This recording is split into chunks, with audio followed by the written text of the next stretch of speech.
Thank you, my friends.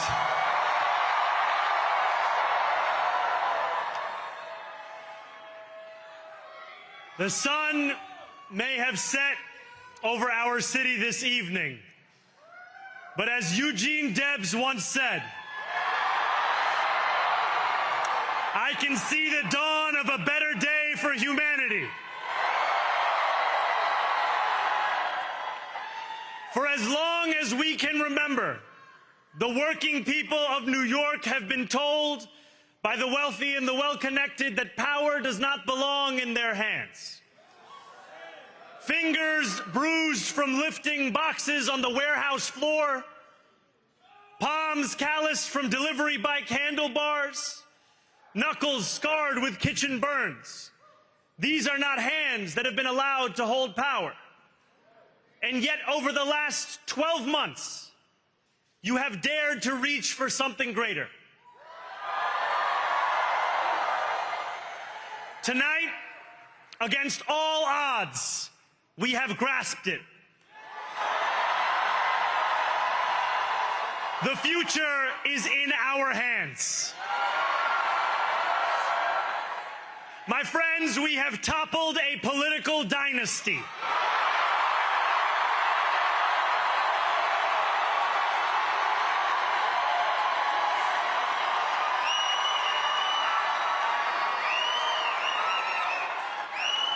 I wish Andrew Cuomo only the best in private life. But let tonight be the final time I utter his name as we turn the page on a politics that abandons the many and answers only to the few.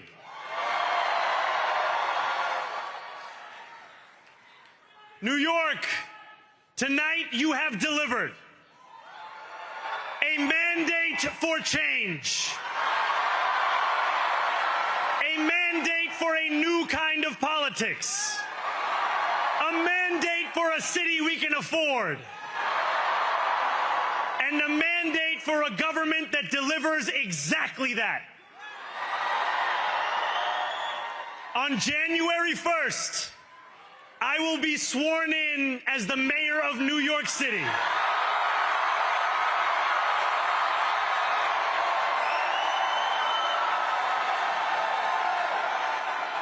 And that is because of you. So before I say anything else, I must say this. Thank you. Thank you to the next generation of New Yorkers who refused to accept that the promise of a better future was a relic of the past.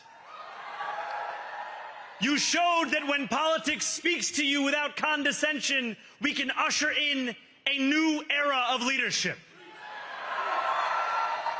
We will fight for you because we are you. Or as we say on Steinway, ana minkum wa ilaykum.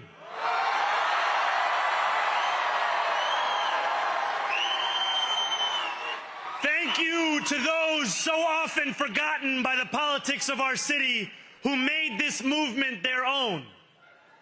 I speak of Yemeni bodega owners and Mexican abuelas, Senegalese taxi drivers and Uzbek nurses, Trinidadian line cooks and Ethiopian aunties. Yes, aunties.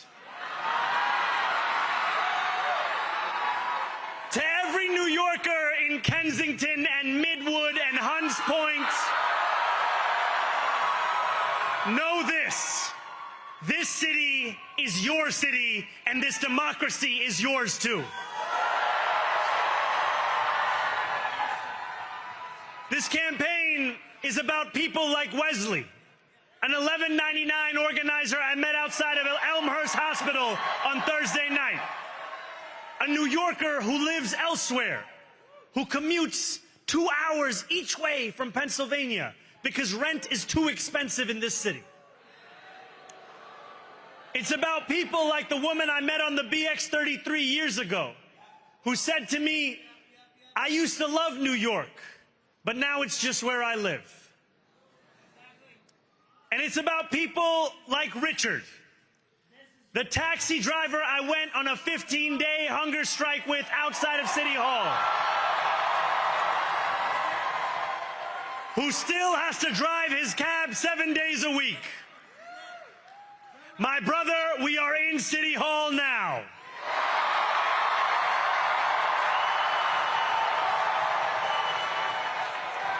This victory is for all of them. And it's for all of you. The more than 100,000 volunteers who built this campaign into an unstoppable force. Because of you, we will make this city one that working people can love and live in again. With every door knocked, every petition signature earned, and every hard-earned conversation, you eroded the cynicism that has come to define our politics. Now, I know that I have asked for much from you over this last year. Time and again, you have answered my calls. But I have one final request. New York City, breathe this moment in. We have held our breath for longer than we know. We have held it in anticipation of defeat. Held it because the air has been knocked out of our lungs too many times to count. Held it because we cannot afford to exhale. Thanks to all of those who sacrificed so much, we are breathing in the air of a city that has been reborn.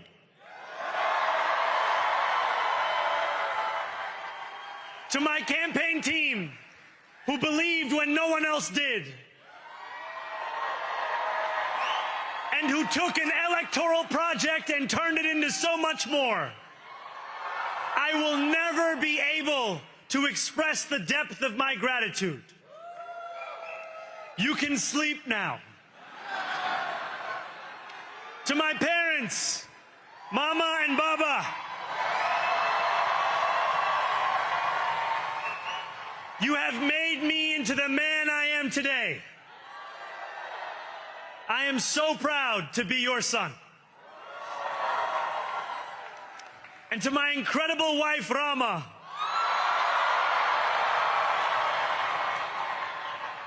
Hayati, there is no one I would rather have by my side in this moment and in every moment.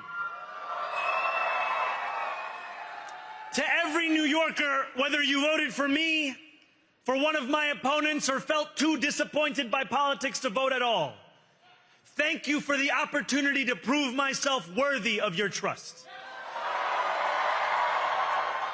I will wake each morning with a singular purpose: to make this city better for you than it was the day before.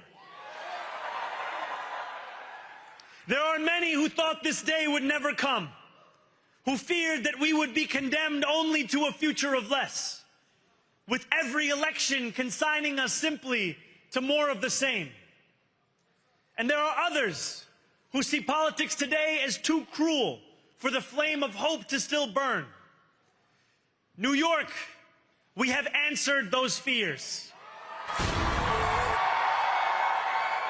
Tonight we have spoken in a clear voice. Hope is alive. Hope is a decision that tens of thousands of New Yorkers made day after day, volunteer shift after volunteer shift, despite attack ad after attack ad. More than 1 million of us stood in our churches, in gymnasiums, in community centers, as we filled in the ledger of democracy. And while we cast our ballots alone, we chose hope together. Hope over tyranny. Hope over big money and small ideas. Hope over despair. We won because New Yorkers allowed themselves to hope that the impossible could be made possible. And we won because we insisted that no longer would politics be something that is done to us. Now it is something that we do.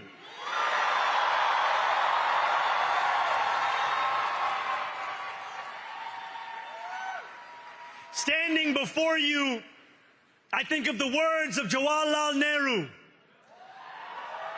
A moment comes but rarely in history when we step out from the old to the new, when an age ends and when the soul of a nation long suppressed finds utterance. Tonight we have stepped out from the old into the new. So let us speak now with clarity and conviction that cannot be misunderstood about what this new age will deliver and for whom. This will be an age where New Yorkers expect from their leaders a bold vision of what we will achieve, rather than a list of excuses for what we are too timid to attempt. Central to that vision will be the most ambitious agenda to tackle the cost of living crisis that this city has seen since the days of Fiorella LaGuardia.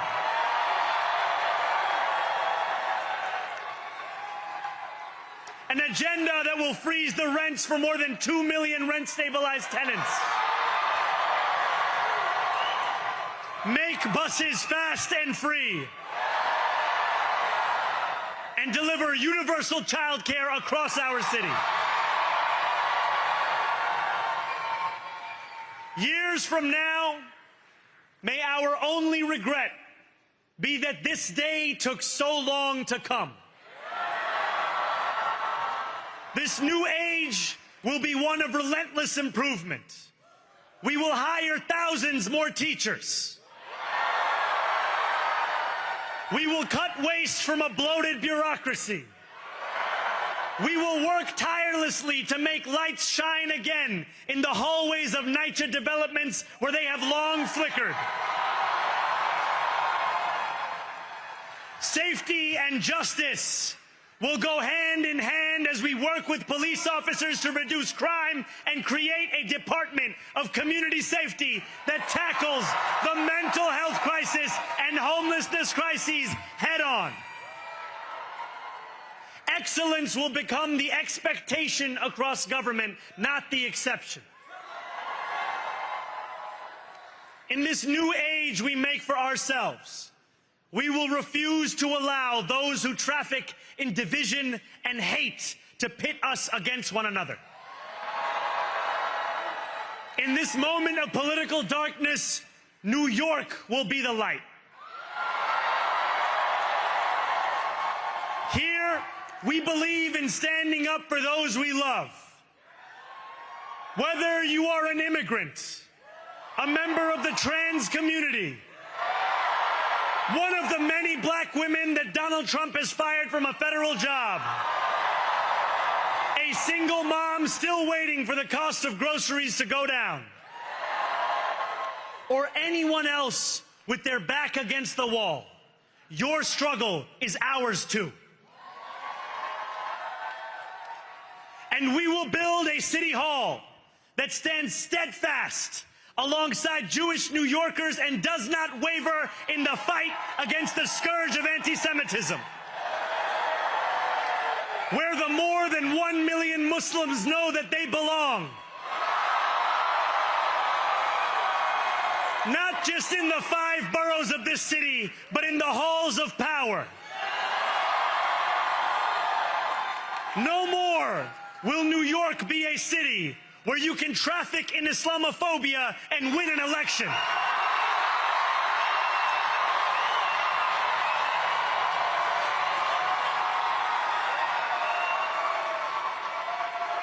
This new age will be defined by a competence and a compassion that have too long been placed at odds with one another. We will prove that there is no problem too large for government to solve and no concern too small for it to care about.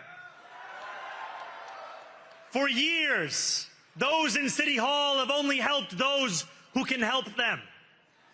But on January 1st, we will usher in a city government that helps everyone. Now, I know that many have heard our message only through the prism of misinformation. Tens of millions of dollars have been spent to redefine reality and to convince our neighbors that this new age is something that should frighten them. As has so often occurred, the billionaire class has sought to convince those making $30 an hour that their enemies are those earning $20 an hour. They want the people to fight amongst ourselves so that we remain distracted from the work of remaking a long broken system. We refuse to let them dictate the rules of the game anymore. They can play by the same rules as the rest of us.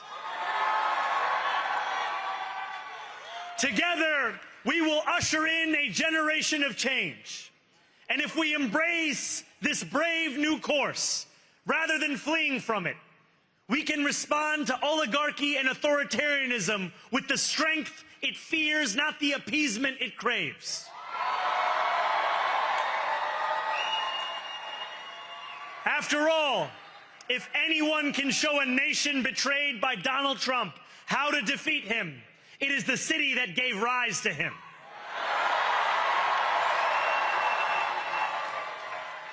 And if there is any way to terrify a despot, it is by dismantling the very conditions that allowed him to accumulate power. This is not only how we stop Trump, it's how we stop the next one. So, Donald Trump, since I know you're watching, I have 4 words for you.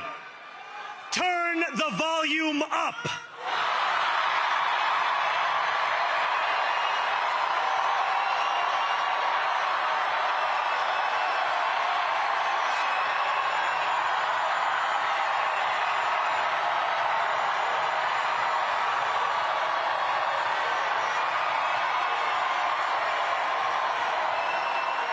We will hold bad landlords to account because the Donald Trumps of our city have grown far too comfortable taking advantage of their tenants.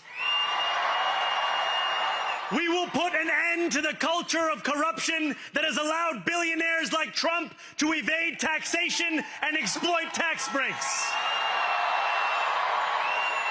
We will stand alongside unions and expand labor protections because we know, just as Donald Trump does, that when working people have ironclad rights, the bosses who seek to extort them become very small indeed.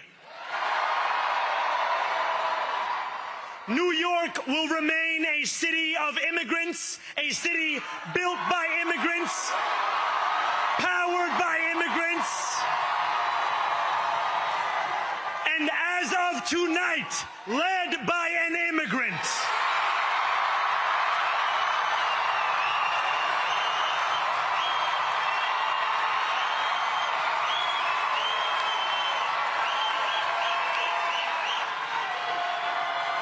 So hear me, President Trump, when I say this.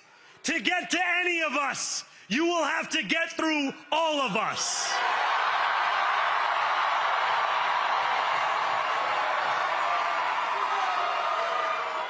When we enter City Hall in 58 days, expectations will be high.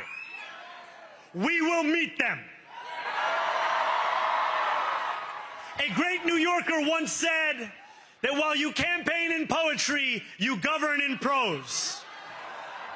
If that must be true, let the prose we write still rhyme, and let us build a shining city for all. And we must chart a new path, as bold as the one we have already traveled. After all, the conventional wisdom would tell you that I am far from the perfect candidate. I am young, despite my best efforts to grow older. I am Muslim. I am a democratic socialist. And most damning of all, I refuse to apologize for any of this. And yet, if tonight teaches us anything, it is that convention has held us back.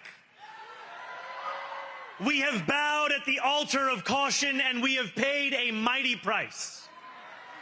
Too many working people cannot recognize themselves in our party. And too many among us have turned to the right for answers to why they've been left behind.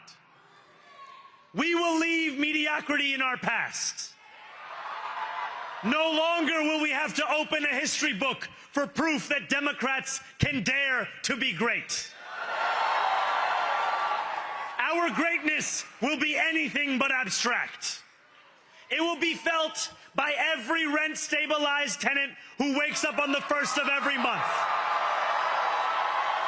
knowing the amount they're going to pay hasn't soared since the month before. It will be felt by each grandparent who can afford to stay in the home they have worked for, and whose grandchildren live nearby because the cost of childcare didn't send them to Long Island. It will be felt by the single mother who is safe on her commute and whose bus runs fast enough that she doesn't have to rush school drop-off to make it to work on time. And it will be felt when New Yorkers open their newspapers in the morning and read headlines of success, not scandal. Most of all, it will be felt by each New Yorker when the city they love finally loves them back. Together, New York, we're going to freeze the... Together, New York, we're going to make buses fast and... Together, New York, we're going to deliver universal... Let the words we've spoken together, the dreams we've dreamt together, become the agenda we deliver together.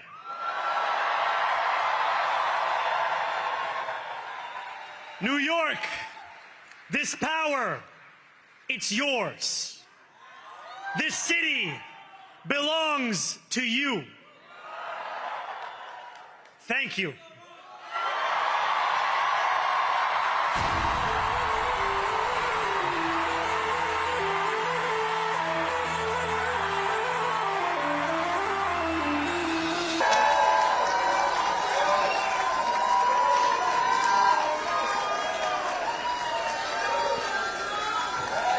Thank you. Thank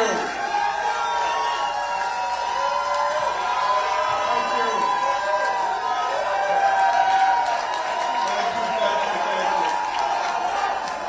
Thank you.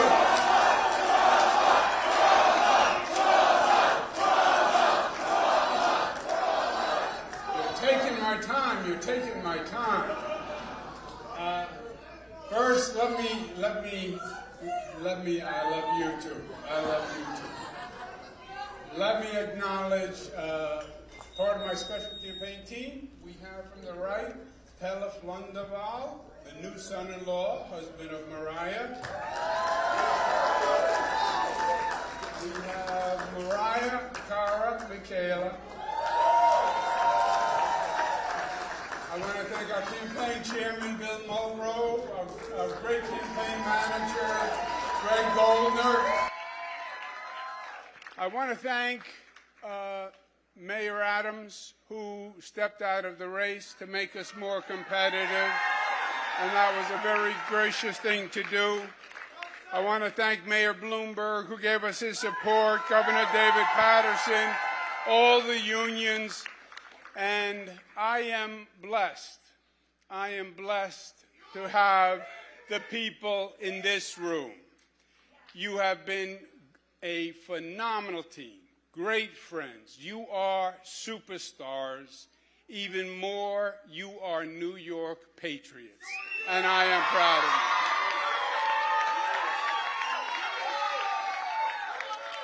you. This campaign was the right fight to wage. And I am proud of what we did and what we did together. This campaign was to contest the philosophies that are shaping the Democratic Party, the future of this city, and the future of this country.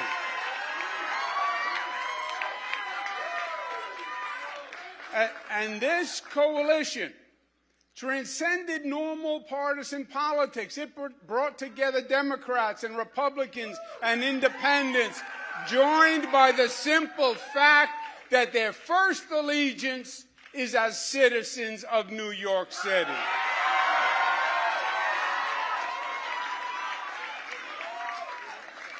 Two million voters, the largest number in modern political history, cared enough to show up in a municipal election. And 42% voted for us on an independent line.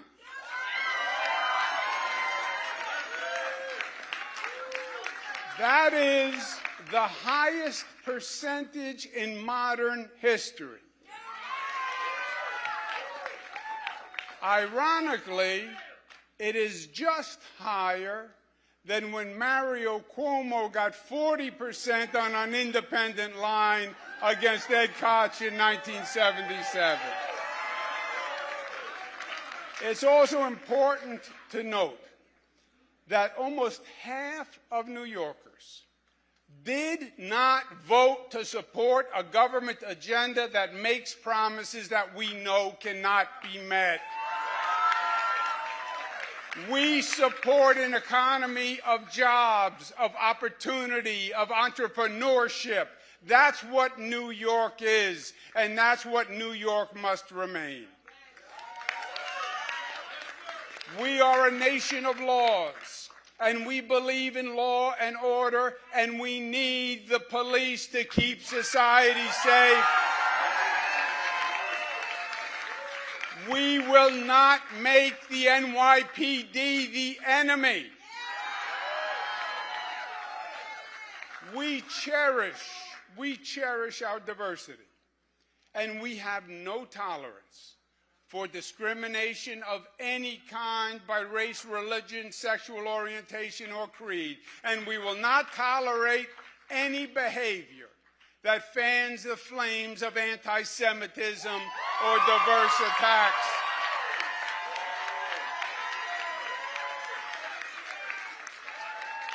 Our strength is our unity. Black, white, brown, Christian, Muslim, Jewish, Buddhist, we are one. We are the family of New York. We believe in interconnection and mutuality and codependence. And you attack one of us, you attack all of us. That is what it means to be a New Yorker. No one and nothing will ever divide us.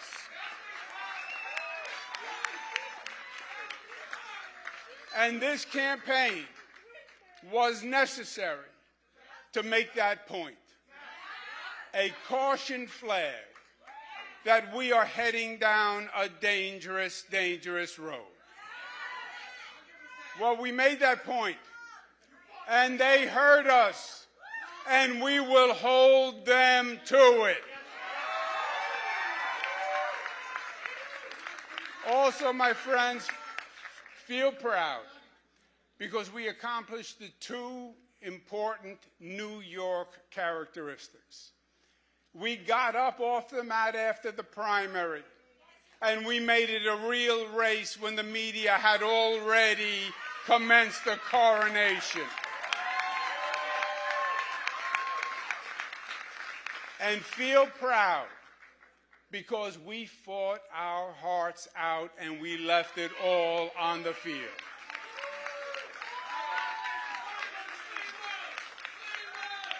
Congratulations to Zohran Mamdani.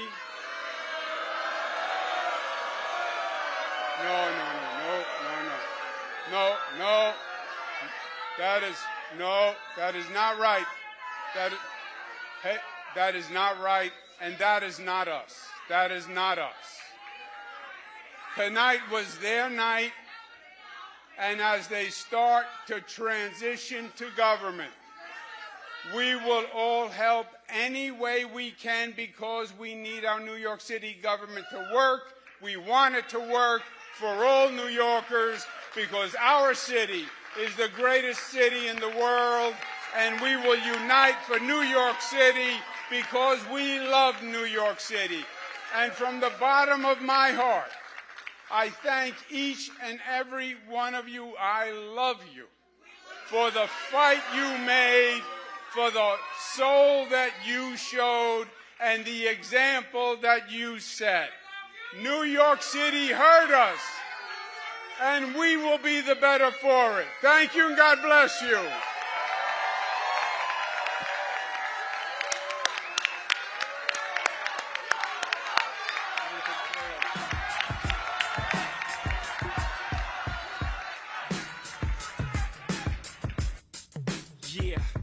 Yeah, I'm out at Brooklyn. Now I'm down in Tribeca, right next to De Niro. But I'll be hood forever. I'm the new Sinatra.